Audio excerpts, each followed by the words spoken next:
भूमाफियाओं के खिलाफ भाजपा युवा मोर्चा का जिला कलेक्ट्रेट पर हल्ला बोल प्रदर्शन।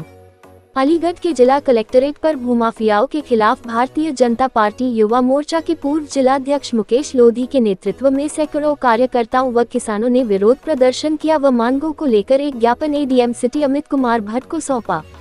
जानकारी देते हुए भाजपा युवा मोर्चा के पूर्व जिलाध्यक्ष मुकेश लोधी ने बताया कि सरकार द्वारा किसानों को दी गई जमीन पर कब्जा कर अब भूमाफिया खुलेआम चुनौती दे रहा है कि सरकार से जाकर जमीन वापस ले लो। ये किसानों के अधिकारों और कानून व्यवस्था के खिलाफ खुली चुनौती है, जिसे स्वीकार करते हुए हम इस अन्याय के खिलाफ संघर्ष कर रहे हैं। हम मुख्यमंत्री योगी आदित्यनाथ जी से अनुरोध करेंगे कि अन्नदाता की रक्षा के लिए त्वरित और कठोर कदम उठाए जाएं।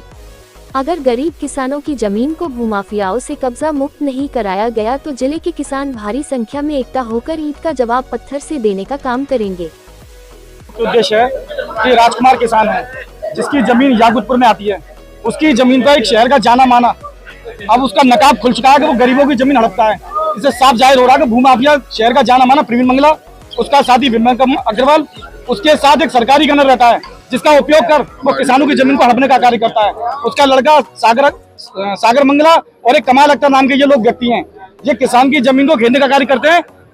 इसकी किसान द्वारा शिकायत एडीएम में कई बार कर दी गई, डीएम साहब में भी शिकायत कर दी गई, हर विभाग में शिकायत करने के बाद, पुलिस प्रशासन में भी शिकायत करने के बाद किसी की कोई सुनवाई नहीं कर रहा। इनकी जमीन के सामने थाना महुआ खेड़ा है, उस थाना महुआ खेड़ा का इंस्पेक्टर भी इनसे किसान को जमीन में जेल में बंद करने की धमकी देता है, बोलता है यहाँ से भाग जाओ वरना तुम्हें जेल में बंद कर दिया जाएगा।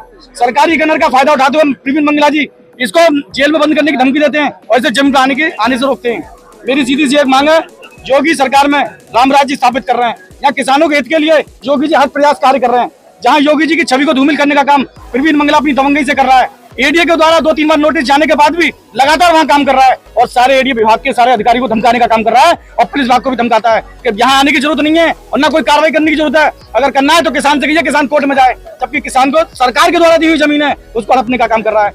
एडीएम साहब को आज मैं ज्ञापन के साथ से संज्ञान में देने आया हूँ, बताने आया हूँ कि एडीएम साहब इस किसान के साथ न्याय करिए, क्योंकि योगी की सरकार किसान के साथ न्याय करती है। न्याय नहीं मिलता तो क्या?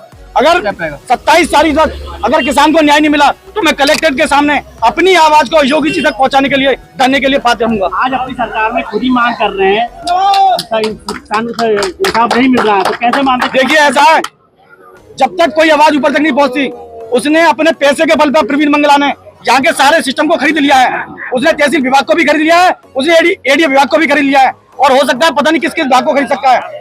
इसकी आवाज, किसान की आवाज हर जगह भाग लिया, लेकिन कोई इसकी आवाज उठाने को तैयार नहीं था। जीरो टॉलरेंस की नीति है योगी सरकार की और आप अपने अधिकारियों पर ही आरोप लगा रहे हैं। देखिए कुछ हो सकता है कि कुछ अधिकारी इनको दबाने का काम कर रहे हैं, सच्चाई ऊपर तक नहीं पहुंच रही। जिस दिन सच्चाई ऊपर तक पहुंच जाएगी, डीएम साहब इसमें संज्ञान लेके जिस दिन कार्य करेंगे, निश्चित ही योगी जी के राम राज्य की स्थापना पूरी होगी यहाँ पर। और जो प्रदेश में जो जितने भी भूमाफिया हैं जो अब तक भाग चुके हैं, अगला नंबर ये प्रवीण मंगला का है, ये भी प्रदेश छोड़कर भागेगा क्योंकि ये भूमाफिया है। इसने किसान की किसी भी जमीन नहीं खरीदी हुई, बिना जमीन के नक्शे पास करा रखे हैं। जमीन होगी जिस पर कब्जा किया है।